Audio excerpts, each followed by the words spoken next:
Welcome to mental health class. It's a subject. Topic! Now for this Christmas, give yourself the gift of no longer overthinking. Overthinking a tie up some awin. 8 ways to minimize your overthinking. Number 1, the problem is rarely the problem. Because 99% of the harm is caused in your head by you and your thoughts. Yeah, same way sometimes. 1% of the harm is caused by reality, the thing that actually happened, the outcome. Most of the time, the problem isn't the problem. It's the way you look at the problem. Yeah, me know it sounds cliche, but that's true. Numero dos. Avoid self-rejection. You don't think you deserve that opportunity? Apply for it anyway. You don't think they will reply to your email? Hello! Send the email anyway. Never overthink yourself into self-rejection. Number 3, silence and time. Most problems are not solved with more thinking. You just think. And when you don't think, your brain gone and the problem did the same way. Sometimes silence can give you the answers. Quattro. An important question. When you start criticizing yourself for your past mistakes or catastrophize colossal destructive happenings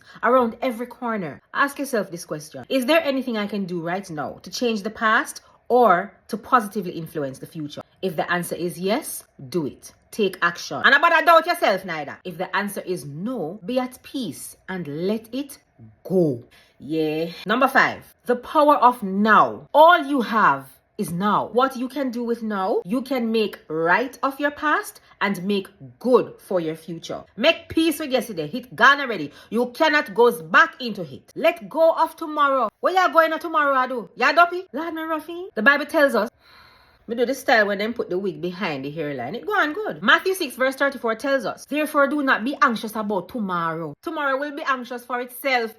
Philippians 4 verse 6 to 7. Do not be anxious about anything, but in everything, by prayer and supplication, with thanksgiving, let your requests be known to God. And the peace of God, notice it says and, which is a statement of certainty. It don't say, well, maybe, depends on if you speak English or Patois or Portuguese, which surpasses all understanding. Me never catch the part that it looks smooth, like it come down. It go on good. Will guard your hearts and your mind in Christ Jesus. What that simple mean is that it will lift off some of my bad feeling out of your stomach and makes that you can focus more better. Well, finally, this natty dread can smoke in a peace. Number 6, fact check your thoughts. Your thoughts will create scenarios in your mind that reflect your insecurities and your fears. Because in highly emotional situations, your thoughts will tell you things that simply just aren't true. But it is imperative to fact check your thoughts before you start believing them. Number 7, acceptance is peace. I don't mean peace like piece of cake.